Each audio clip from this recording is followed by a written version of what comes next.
Ini sudah diumumkan akhirnya Jenderal Purnawirawan Andika Perkasa nanti akan melawan Ahmad Lutfi. Artinya pertarungan dua jenderal di sini.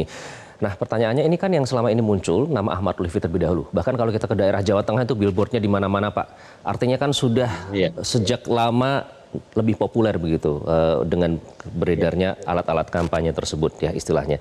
Nah, peluang Andika Perkasa akan seperti apa meskipun beliau adalah tokoh nasional, tapi jika dibandingkan dengan Ahmad Lutfi yang sudah dipopulerkan sebelumnya, seperti apa peluangnya? Terlebih dahulu harus kita tahu perolehan suara yang tadi sudah sempat juga ditayangkan oleh Metro ini adalah soal peta ya legislatif per hasil pemilu 2024. Saya rasa itu juga akan sedikit banyak membantu menjelaskan mengenai peluang ya terhadap dua paslon, sekurang-kurangnya dua paslon yang sekarang sudah tampil itu sudah nyaris ya ditetapkan. Pada saat bersamaan juga tidak, karena politik itu kan tidak formal ya, tidak hanya di kantor, tidak hanya di kantor-kantor legislatif maupun eksekutif, tapi juga di lapangan. Nah sekarang kita lihat terus terang saja harus diakui bahwa Pak Lutfi ini sudah mempersiapkan jauh-jauh hari ya, paling nggak menjelang musim pilkada ini sudah dia mulai. Dan Bung Iqbal benar bahwa semua sudut kota di seluruh kabupaten kota di Jawa Tengah ini nama dia sudah sangat populer dan tampaknya itu sudah disiapkan jauh-jauh hari ya. Apalagi kemudian hasil pilpres, hasil pileg di 2024 dianggap ya telah dikontribusi oleh Pak Lutfi dalam artian positif ya, bahwa kemudian punya konsekuensi terhadap pemanfaatan sarana-sarana infrastruktur jabatan itu. Mari nanti kita akan lihat kecuali ada catatan-catatan tersendiri, tetapi secara setup dia sudah jalan sendiri, sudah jalan duluan. Nah tetapi pada saat bersamaan mungkin itu juga yang dibaca oleh PDIP, oleh Bu Mega, bahwa karena TNI karena Polri maka kemudian landingnya adalah TNI. Tidak salah juga karena dua-dua institusi Polri ini, dua-dua institusi Polri dan TNI ini memang punya struktur ya teritorial yang dari atas sampai ke bawah. Demikian juga Polri dan TNI tadi itu sama juga dengan birokrasi. Nah, karena itu kalau sudah seperti itu kan jalur birokrasi jalur pemberian pesan span of control dari provinsi sampai ke TPS misalnya itu akan bersaing saya kira, dan tanpa punya prasangka buruk bahwa apakah keduanya akan punya potensi memanfaatkan jalur teritorial tadi, tetapi saya kira hanya Polri dan TNI lah kira-kira Bung Iqbal yang memiliki, begitu masuk Polri, begitu masuk TNI kan keterikatannya seumur umur gitu lah. Nah dari situ kemudian memang akan menarik. Oke, Pak Nur. Kalau kita lihat kan Andika Perkasa adalah sosok yang mungkin secara nasional lebih dikenal ya. Bahkan sempat digadang-gadang sebagai salah satu kandidat calon presiden. Tapi di sisi lain Jawa Tengah ini unik. Karena pada saat itu Prabowo Gibran menang yang tidak didukung oleh PDIP. Tapi secara legislatif PDIP tetap unggul begitu. Artinya masih menjadi kandang banteng kalau dari segi legislasi dari partai pendukungnya. Nah, di sisi lain juga Ahmad Lutfi ini dikenal sebagai orang dekat Jokowi ya, istilahnya orang kepercayaan sejak dulu masih menjabat di Solo. Pengaruh mana yang akan unggul nanti antara Ahmad Lutfi yang mungkin dikenal dengan orang dekat Jokowi atau ternyata banteng masih gagah di Jawa Tengah? Oke, betul bahwa pemilu legislatif 2024 dimenangkan nyaris mutlak ya oleh PDIP, dan angka yang bisa kita lihat misalnya 20% loh, itu tidak main-main. Terdekatnya adalah Partai Gerindra 13. Nah jika 25,9% itu dilawankan dengan hampir keseluruhan kumulasi Partai KIM ya, Koalisi Indonesia Maju Plus ya, sudah plus ini sudah terjadi di Jawa Tengah, maka itu agak berbeda juga logikanya, karena pilkada itu nyaris sama dengan pilpres, basis magnetikanya adalah pada kesosokan, kefigurannya. Nah, sementara yang kedua sangat juga tergantung pada bahwa politik itu adalah present, politik itu adalah kehadiran. Nah tingkat kehadiran Pak Lutfi jauh lebih tinggi, karena dia duluan gitu ya, dibandingkan dengan Pak Andika Perkasa ini. Tetapi apakah itu tidak bisa dikejar? Sangat bisa.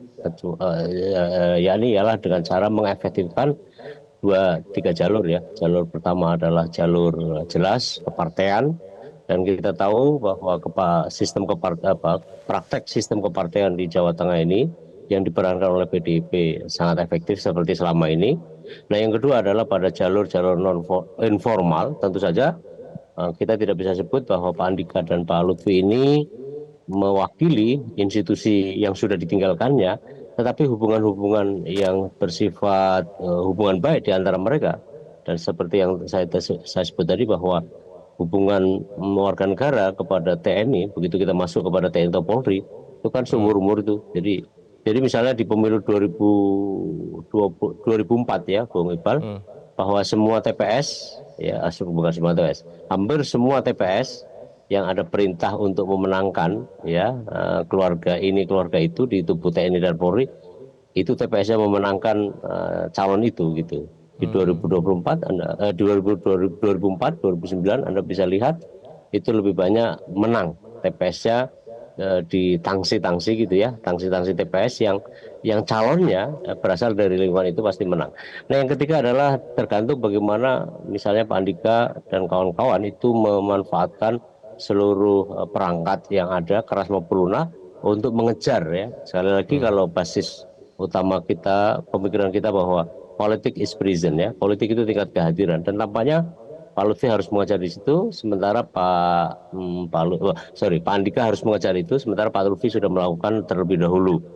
Nah, di situ tantangan terbesar bagi pasangan Pak Andika dan Hendi ada di situ. Nah, cuma kan Hendi sudah punya nama ya, karena dia adalah wali kota Semarang yang dianggap oleh warga Semarang itu sangat sukses, hampir 90% tingkat kemenangan dia di pemilu di Pilkada 2020, Pilkada terakhir itu. Nah, itu juga akan menjadi sumbangan terbesar buat dia untuk modal, karena pemilih di kota Semarang yang menokohkan dia, Hendi itu juga sangat terbukti gitu ya, bahwa Tapi kemudian Pak ditarik Tasyasin kan sebagai juga kepala FPLK dan sebagainya. Wagub ya Pak ya, juga sebagai wakil Ya, gubernur Jawa Wagub. Tengah. Artinya dari segi popularitas juga mungkin keduanya bersaing nih antara Hendrar Prihadi dengan Taj Yassin. Nah, tapi kalau kita melihat flashback beberapa bulan ke belakang, nama anak Pak Jokowi, Kaisang Pangarep, itu kan sering disebut-sebut Pak, tadinya akan mendampingi Ahmad Lutfi begitu. Artinya top of mind masyarakat saat itu, wah yang akan maju mungkin Kaisang, jika kemarin tidak terjadi aksi demonstrasi massa yang mengecam hal itu. Nah, apakah kalau dari segi popularitas ini artinya dari segi survei, karena kemarin Andika Perkasa kan belum masuk survei sama sekali. Nah, sekarang survei yang sudah dirilis tidak ada nama Andika Perkasa sama sekali di situ. Jadi bagaimana Anda melihat Itu yang saya maksud, bahwa tantangan terbesar dia adalah pertama-tama memopulerkan dirinya. Waktu andai kata nanti setelah tanggal 29 Agustus ini ditetapkan sebagai paslon ya oleh KPU Jawa Tengah, maka tentu saja dia harus bekerja sangat keras ya, sangat cepat, sangat besar, sangat masif. Oleh karena kita tahu pemilih di Jawa Tengah ini kan cukup besar, ketiga terbesar di Indonesia setelah Jawa Barat dan Jawa Timur.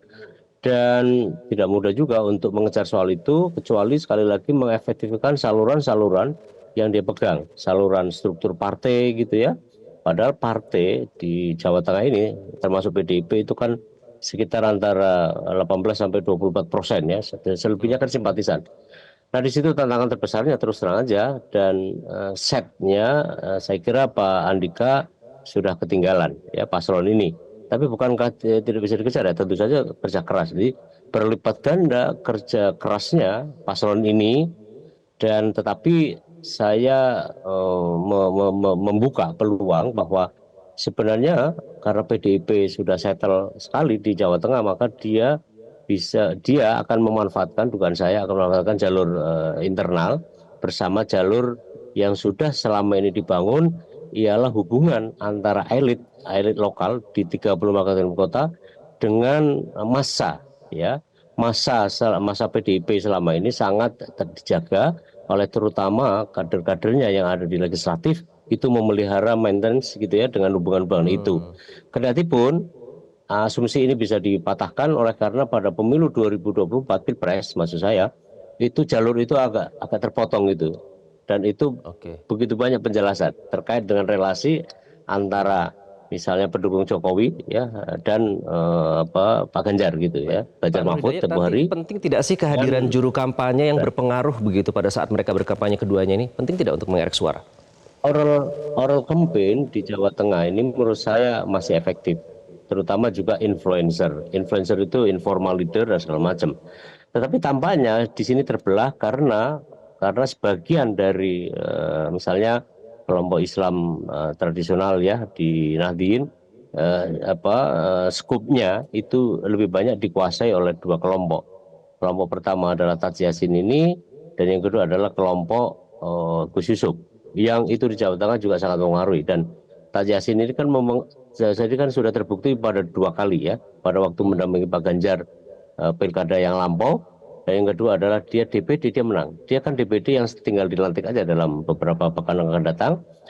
Nah, idealnya memang kalau memanfaatkan NU ya, dan Anda tahu bahwa PKB dan NU cukup lumayan ya di Jawa Tengah ini. Saya rasa disitulah juru kampanye, informal leaders, influencer itu adalah shortcut ya untuk memotong sekian waktu yang sudah dilakukan, yang sudah ditempuh oleh Lutfi gitu.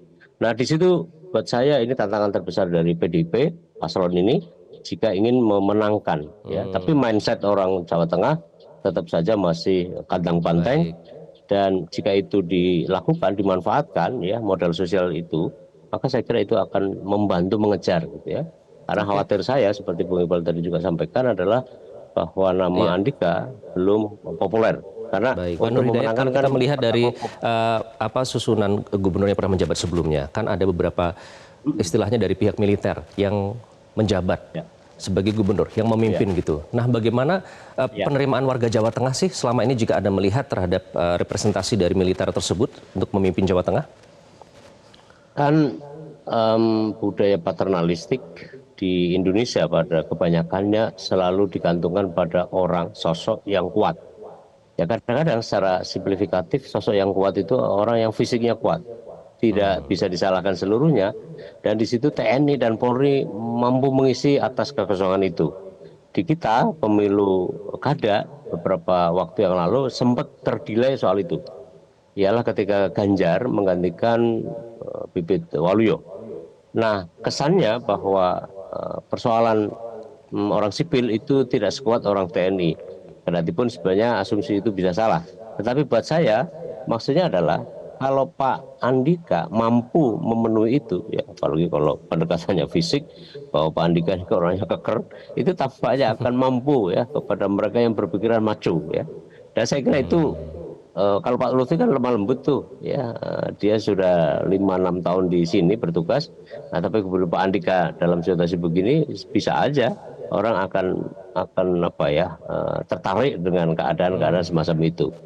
Saya kira itu tantangan terbesar sekaligus ya, karena setelah popularitas yang harus dikejar, kemudian tingkat kesukaan, likabilitas juga harus dikejar, dan kemudian hasilnya adalah elektabilitas. Dan Pak Lutfi sudah mendahului, sementara Pak Andika serta Pak Hendi, jangan lupa bahwa Pak Hendi juga orang kuat ya, sangat populer di sini, itu saya kira akan cukup membantu dan mengejar dalam waktu saya kira hampir 2 bulan ya. Kita lihat nanti ya Pak Nur Hidayat, menarik ini, ternyata banyak faktor yang mempengaruhi. Kita lihat nanti warga Jawa Tengah siapa yang dipilih. Terima kasih Pak Nur Hidayat Sardini, pengamat politik dari Universitas Diponegoro. Jelajahi cara baru mendapatkan informasi. Download Metro TV Extend sekarang.